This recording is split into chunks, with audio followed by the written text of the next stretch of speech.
we have book mail. I believe this is the last book mail of the year. Let's go ahead and open this up together. I couldn't remember if I got a special edition or not. It is a special edition. This is The Haunting of Hill House by Shirley Jackson. Sprayed edges.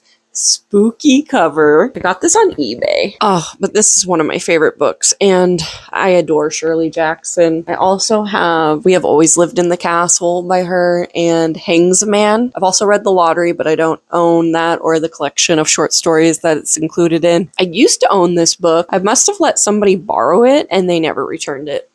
Or I lost it, but I don't lose books very often, so somebody I think failed me. But that just means I had an opportunity to buy a very fancy version of this book, and I'm very pleased. Ooh!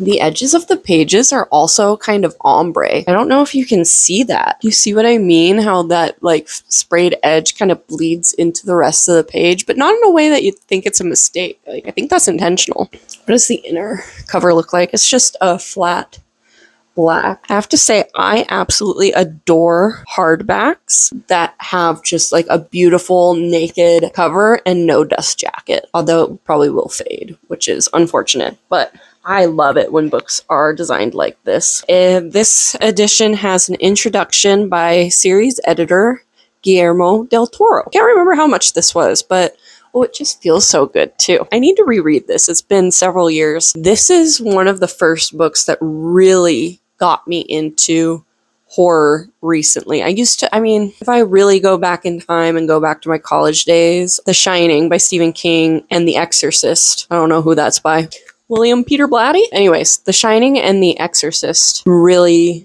founded my love of horror. They were like the first few horror books I ever read as like a young adult and fell in love with, and just sparked this desire for me to read weird and strange fiction and creepy, and I love paranormal. Oh, this one? I remember the ending, and yeah, this was my book mail, The Haunting of Hill House by Shirley Jackson. Thank you again for sharing my book mail with me. It is always so much fun to share these with you. This is going straight on my shelf, and I cannot wait to reread it someday. So, as always, don't forget to like and subscribe.